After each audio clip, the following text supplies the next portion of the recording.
Hi guys, today we're reading chapter 17 of Restart by Korman. And to review the last chapter, we know that Shoshana's mom caught Shoshana and Chase at the yogurt place, and Shoshana's mom was just beyond angry and told Chase stay away from her daughter and their family, and was forbidding Shoshana to be friends or have any part in doing any project with Chase at all whatsoever. So that's basically where we left off. We are now on chapter 17, and it is called Joel Weber. Actually, that's not where we left off. Where we left off is Shoshana was convincing her parents that maybe it was like a good idea for Joel to come home because the Chase that used to lead in the bullying was no longer a threat because that Chase didn't exist anymore. And so now we're on chapter 17 called Joel Weber. So let's see if that just happens. Let's see if they bring Joel home. The piano is out of tune.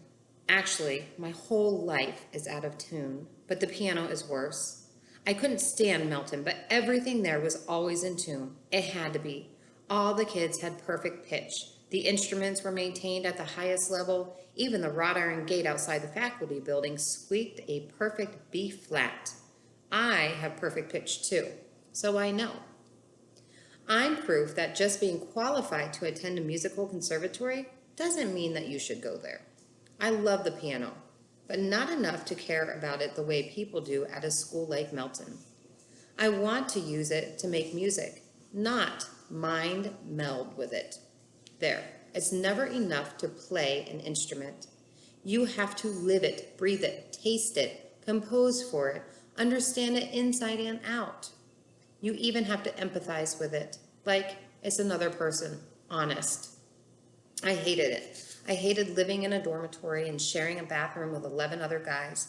I hated my roommate and his violin and his asthma and the whistling sound he made when he slept, D above high C.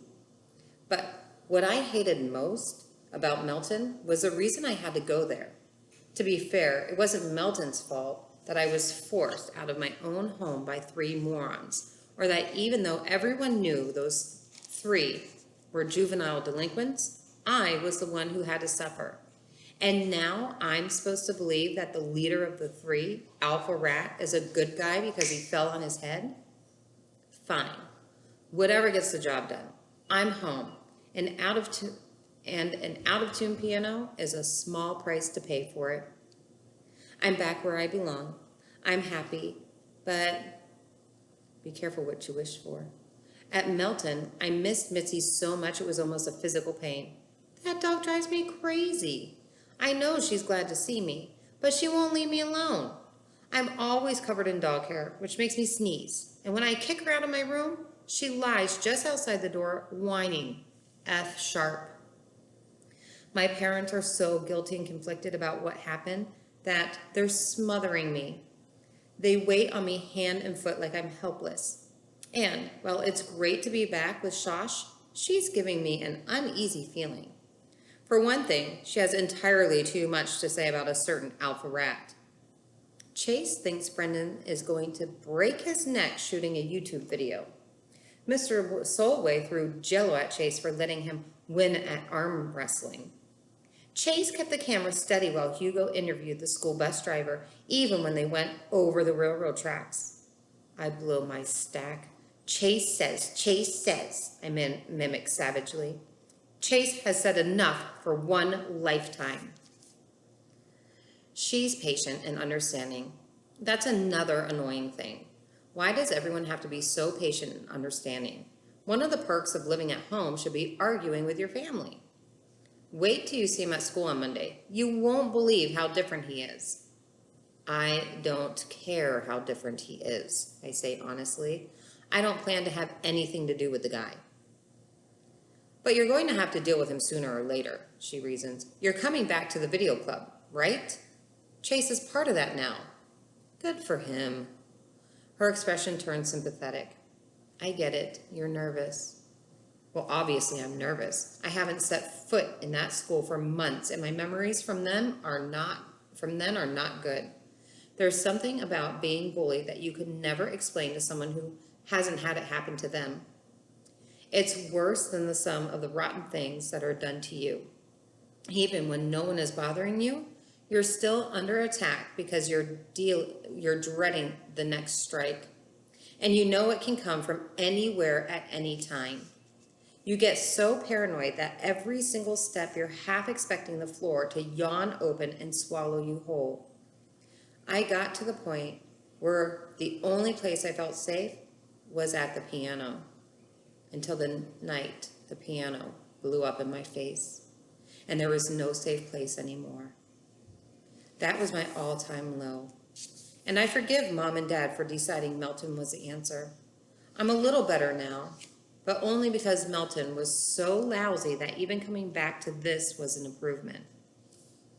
When a bunch of mean guys see you as a victim, that's on them. But when it goes on so long that it's how you see yourself, it's very hard to climb out of that hole. The hole seems deeper on Monday morning when Shosh and I get out of the car and Hawassi Middle School is right there.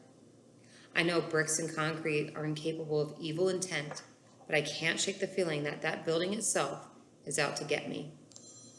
Dr. Fitzwallace reached out to my parents last week. He offered to meet with me this morning before homeroom. I said no. I just print my class schedule at home. I think he wants to reassure me that he has my back. Big deal, he had my back before, and what good did it do? Short of a Secret Service bodyguard, there's no way to protect anyone 100%. Sooner or later, you're always going to end up in the lonely hallway or a deserted locker room. Shush rounds on me. You ready for this? I'm not ready, but I nod. Then we're in, surrounded by all those kids. I forgot the thrum of a school this big, a chaotic buzz of sounds, too many to assign a single note to or even a whole chord. A handful of faces turn my way, registering surprise at my return. I hear an occasional whisper, "It's him, it's Joel, he's back." Or, "You know the guy whose piano exploded?" I catch a couple of kind-hearted looks and even a hostile one from a big kid who must be a football player. Mostly, though, nobody sees me at all. Or worse, they never notice I was gone. I think that makes me madder than anything else. I went through the worst part of my life, was bullied so badly I had to leave town, and it never popped onto most people's radar screens. That baloney from guidance counselors about how we're supposed to be a community? Yeah, right. This is how bullies like Chase Ambrose get away with what they do, because their victims are invisible. Speaking of bodyguards, Shosh thinks she's mine because she stays glued to my side. Add that to a list of humiliations that doesn't need padding. My sister is convinced she has to fight my battles for me. Don't you have to go to homeroom? I ask her, fighting to keep exasperation out of my voice. Oh, I figured I'd stay with you just for today. I haven't seen Mr. O'Toole in a while. I interrupt her. Go away, Josh. She looks worried. Are you sure? No, I reply honestly, but you can't hang off me forever.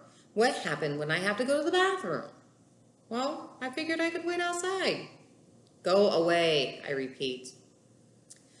Classes are okay, I guess. No different than Milton. Math is math, regardless of whether you're learning it from a world-class French horn player. A few kids ask where I've been. Those who know have questions about what boarding school is like. Brendan Espinosa updates me on his YouTube career, and I congratulate him on Leafman, which is up to over 4,000 views. Not exactly viral yet, but his biggest audience so far.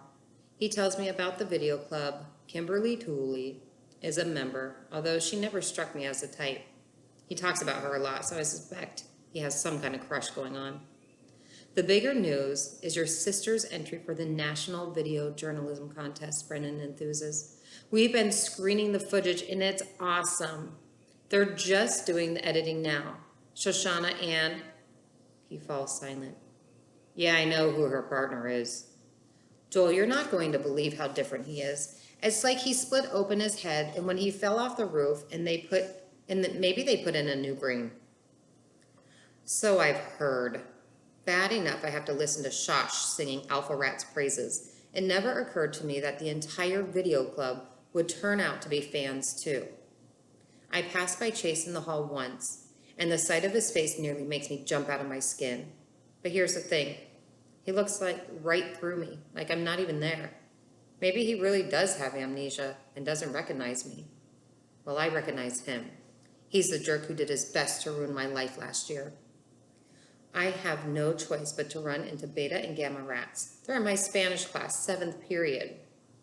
Look who came crawling home to Mommy, Bear sneers at me. I'm paralyzed. It's worse than my near miss with Chase in the hall because it proves that nothing has really changed. And these, my only two choices, this or Melton. Aaron grabs Bear's arm and drags him to the seat in the back room. Leave it, man. You want to get in even more trouble thanks to this loser?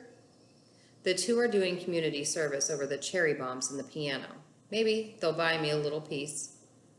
What I dread the most is the part I used to look forward to, video club. When I was at Melton, I practically ached for it. It was a symbol of everything I was missing out on because I'd been exiled. But now all I can think of is that I'm going to come face to face with him. When I get to Miss DeLeo's room, the lights are out and all eyes are on the smartboard. I assume that this is my sister's famous video project and the old guy on the screen is Mr. Solway I've heard so much about. He's describing a scene from the war and everybody is completely enthralled. Miss DeLeo notices me first and pauses the video. She comes over to the doorway to greet me. Joel, it's so good to have you back. They crowd around me, all the members.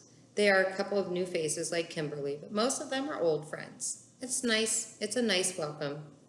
I can't enjoy it though, because I know he's there, hanging back, waiting his turn. Shush performs a formal introduction. Like I don't know the guy who turned my life into a horror show. But of course, it isn't for me, it's for him. Chase, I don't think you remember my brother Joel. He looks 10 times more miserable than he ever made me. I don't even know what to say to you, he begins in a voice I barely recognize as his arrogant alpha rat bravado. I have no memory of any of the things I did to you, and I can't undo them. But I want to tell you that I'm really, really sorry. Up until this moment, I had no idea how I'd react to meeting Chase Ambrose again after all these months. Now I know. I completely believe that he has amnesia and can't recall the stuff that happened between us. I believe that he's changed and that he honestly regrets what he did to me. And I know something else. It doesn't make any difference. None, zero, zilch. I still hate his guts. And that's chapter 17.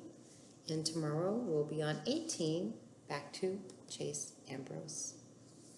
I'm interested to see how it keeps going with Joel at school. See you next time.